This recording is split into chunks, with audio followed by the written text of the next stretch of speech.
Hello, sports fans, and welcome to the Scott Sports 101 Browns NFL Saturday Special Update Show. Uh, it's in the early game that you're seeing, it's the Browns and the Baltimore Ravens, and they have not looked so hot. They've been limited to one field goal, and it's 21-3 Ravens, third quarter, 6:48 to go. First and 10 at the Cleveland 10. And now the Browns have the ball, so hoping maybe they can score this third quarter.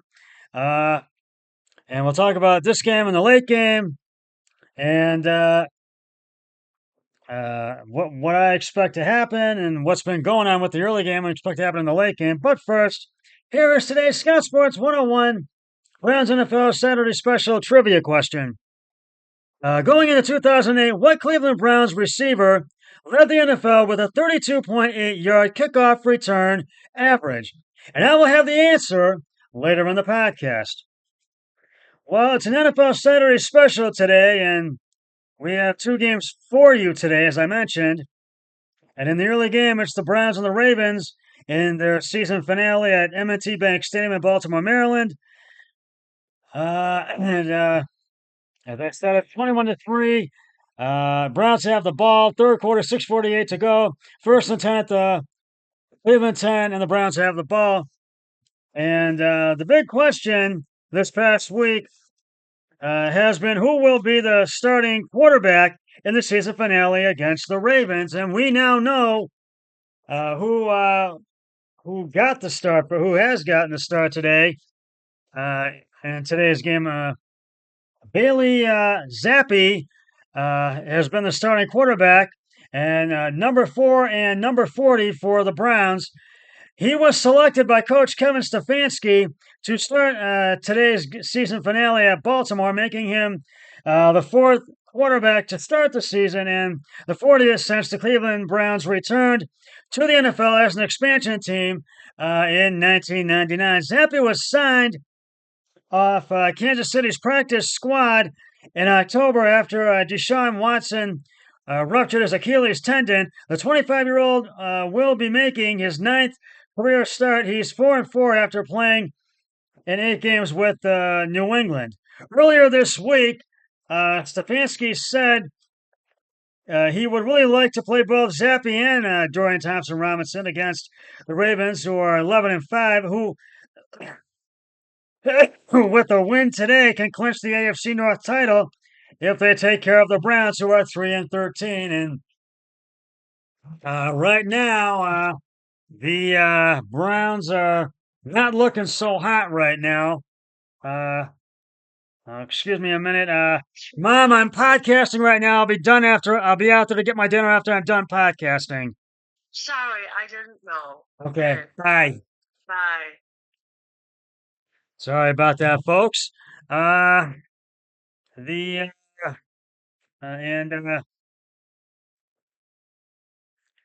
and it's and Stefanski informed both QBs of his decision at starter following Thursday's practice. Last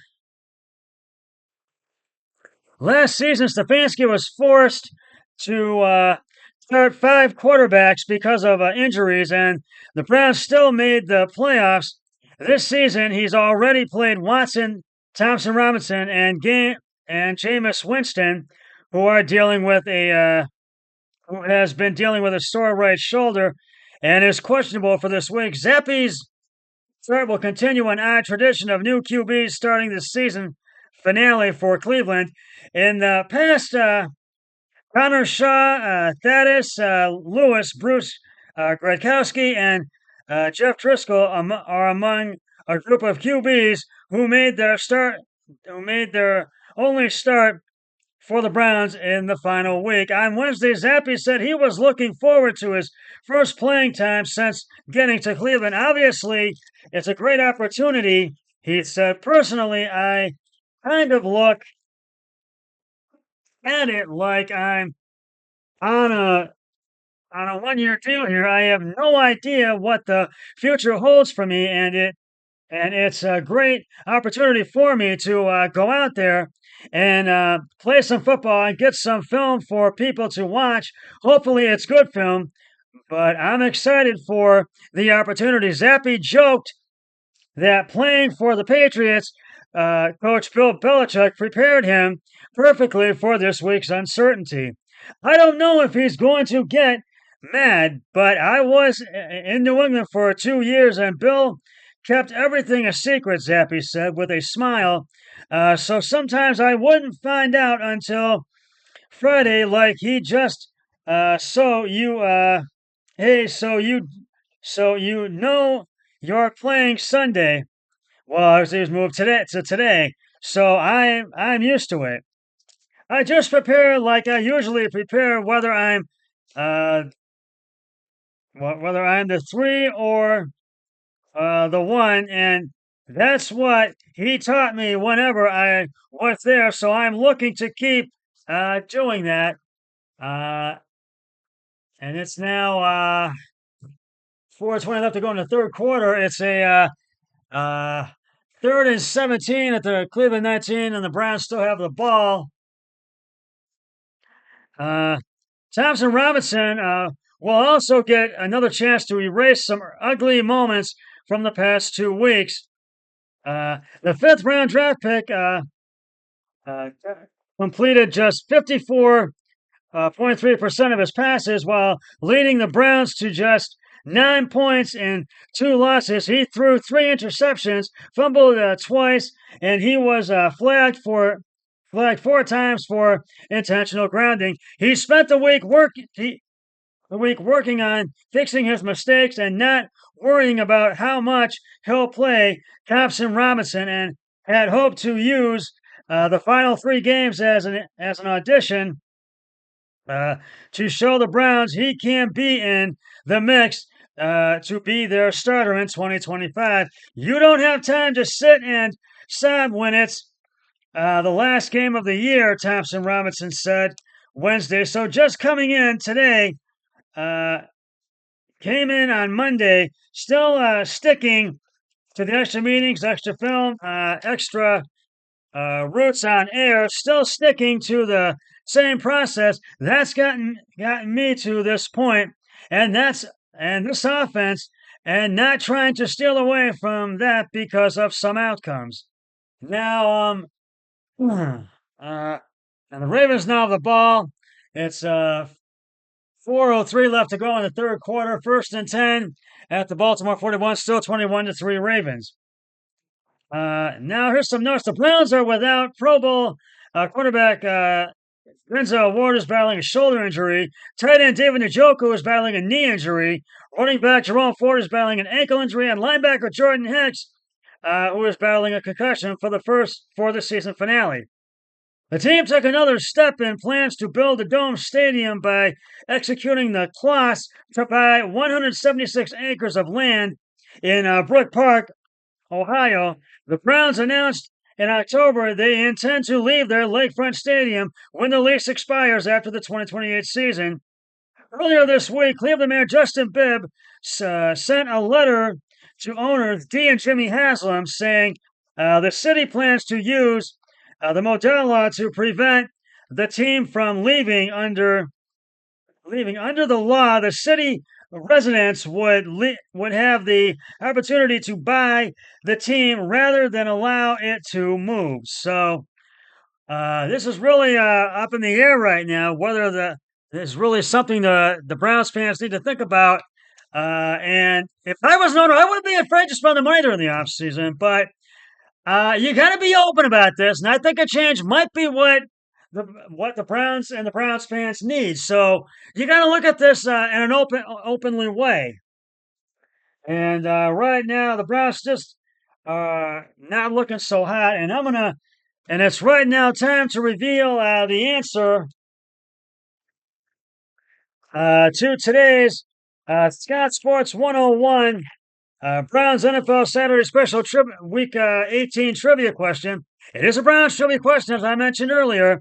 Going into 2008, what Cleveland Browns receiver led the NFL with a 32.8 yard kickoff return average? If you said Josh Cribbs, You are correct. Josh Cribbs led the NFL in 2008 with a 32.8-yard kickoff average. Cribbs was a wide receiver for the Cleveland Browns during that time. His exceptional average made him a standout player in terms of kickoff returns that season. And I'll have another trivia question on my next podcast, which will be tomorrow for the NFL Early Games pregame show. So stay tuned for that. And right now, I'm going to recap what has happened in this game up until this point. Let's go. First quarter, the Browns had the punt after going 3 and out, 4 plays, 27 yards. The Ravens then had the punt after going 3 and out, 6 plays, 33 yards.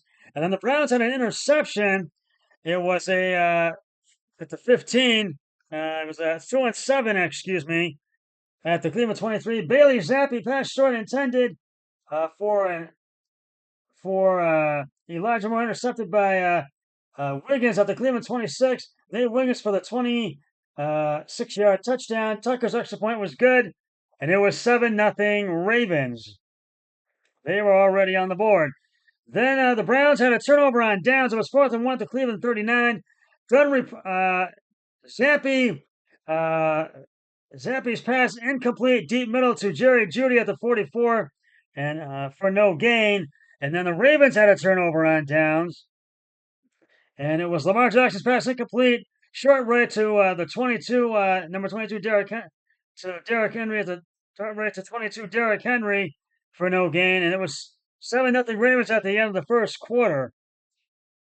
And then second quarter, the Browns had the punt after going 3 and out, 6 plays, 12 yards. Then the Ravens scored their second touchdown of the game.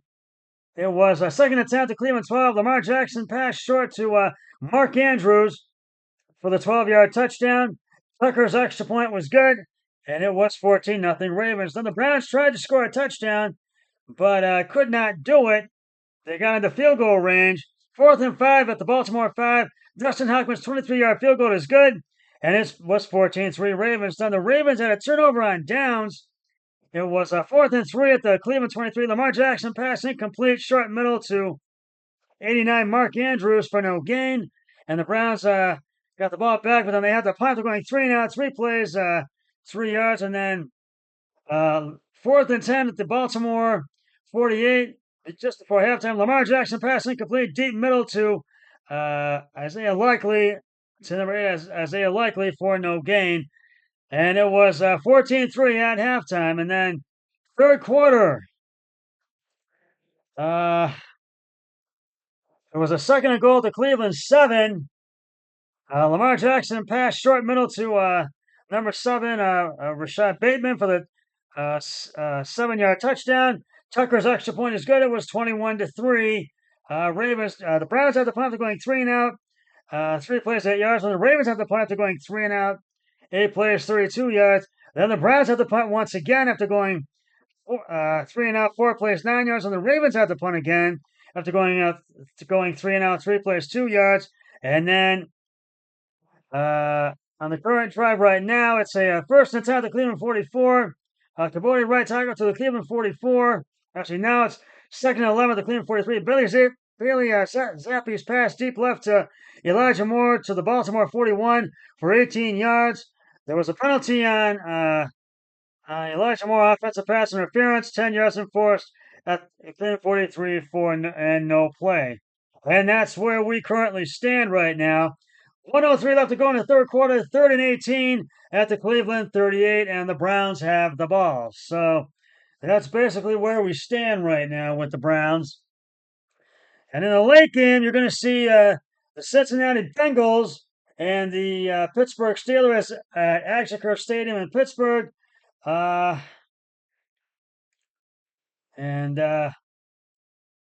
Pittsburgh Steelers are heading to the playoffs, and it just doesn't exactly feel like it or look like it heading into their regular season finale against Cincy on Saturday night. A 3-game losing streak against the league's elite will do that. Yet rather than dwell on what's gone wrong. Quarterback Russell Wilson has another suggestion. Practice a little selective amnesia. You've got to be able to just embrace the moment, and be so addicted to the moment that nothing else gets in the way of it. Wilson said they focus on the next practice, the next meeting, and that level of obsession, that level of focus, that level of communication, that's the level of response is everything. And that's what champions do. That's been a part of the problem for the Steelers, who are 10-6, who have let plenty get in their way during a slide that's likely cost them a shot at the AFC North title, namely uncharacteristic mental lapses by a defense that have made a proud unit dotted with stars look vulnerable. On that front, the surging Bengals, who are 8-8, can relay Joe Burrow, Jamar Chase, and company look every bit as dangerous as most expected in August. Yet a horrific opening 3 months defensively forced Cincinnati to play catch up in December, and for all Burrow's brilliance, the Bengals need to beat the Steelers and then hope Denver and Miami lose on Sunday to reach the postseason. It's why Burrow sort of shrugged when asked about the MVP chance that rang out in the final minutes of a thrilling overtime win over Denver last week that kept Cincinnati's slim playoff hopes alive. Yes, it was cool, and yes, he thinks he'll have a chance to win the league's most coveted award one day, just not this year. Why? Well, and I think it's probably because the way the Bengals season is going. Usually you've got to win your division, he said. That's very true.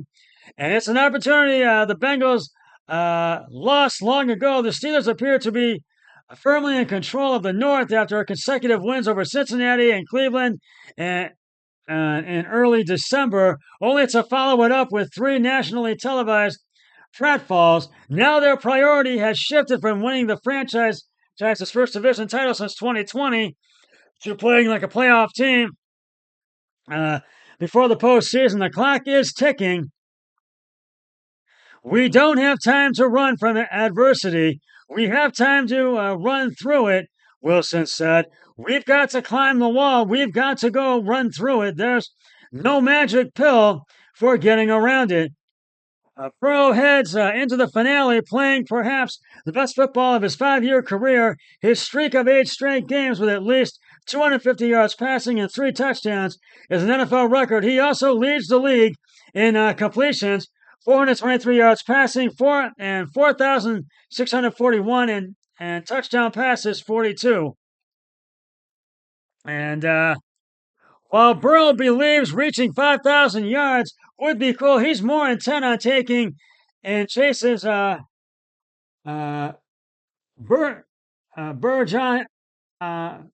burgeoning greatness. The 4th-year pro is vying for the receiving Triple Crown. Chase leads the league in catches and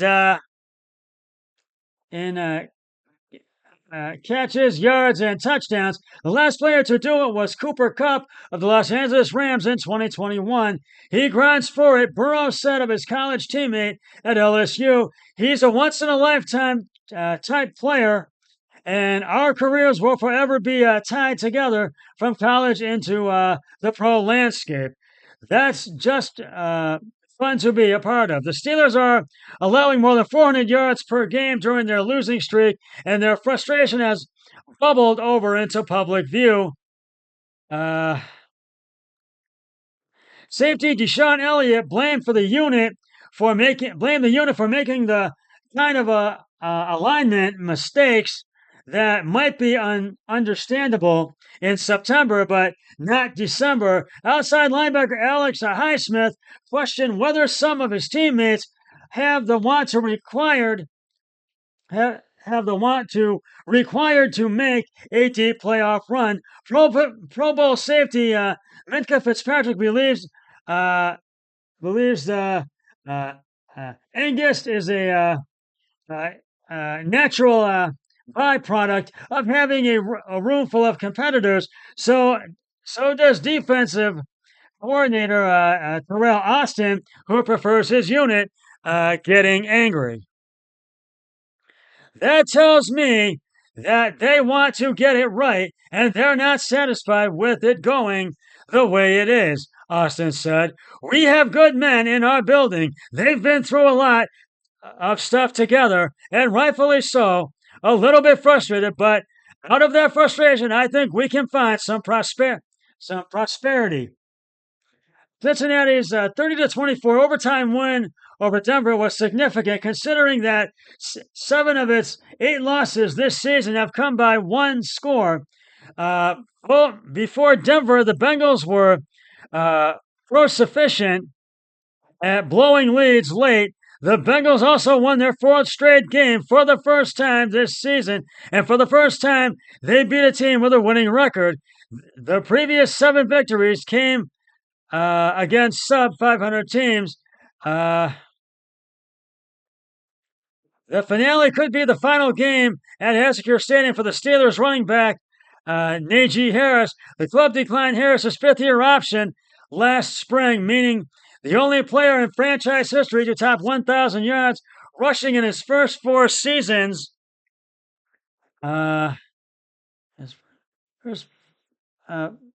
With the team could be elsewhere when the 2025 season kicks off. The rise of Jaylen Warren may have played a role in the decision, and while Harris has had another productive fall, Warren has been the more effective option of late. Warren has 33 touches for 202 yards over the last 2 games, compared to 24 touches for 123 yards for Harris. So Pittsburgh really wants to win this game today, and but Cincinnati really wants to win to keep their playoff hopes alive. So we'll see. And I've taken Baltimore to win today's game, and I've taken Cincy as well. And I think my brother-in-law might take Baltimore and Cincy. I'll find that out hopefully tonight or tomorrow. And it's right now still 21-3. Ravens. Browns are trying 21-3. It's 2nd and 10 at the Baltimore 30. The Browns have the ball, and they need to score at least 3 touchdowns this 4th quarter to try to get a win to end their season on a bright note, because they're going to have a lot of work to do during this off season, and a lot of changes are going to be happening this off season, especially with the staff. And there's going to, I think, 5 players. There'll be some players may not be returning next year. And I feel the Browns need to draft a quarterback, a kicker, and a possible additional wide receiver. And they do need a lot of pieces of other pieces to the puzzle. And they might consider that in this next year's draft, also at the NFL Combine and in free agency. Because we want to get back to the playoffs next year, boys. We want to have a winning record next season. So you guys better really get it right and really do the work you need to do so we can have a winning team win the season opener and the home opener, too, depending on what our schedule is for next year. So, and we've got a plethora of football for tomorrow. And so in this final week of the regular season. And but the Browns, they have not looked so hot today. And they need to score in this 4th quarter. And so for tomorrow's games, we have the early games. Carolina's in Atlanta to take on the Falcons.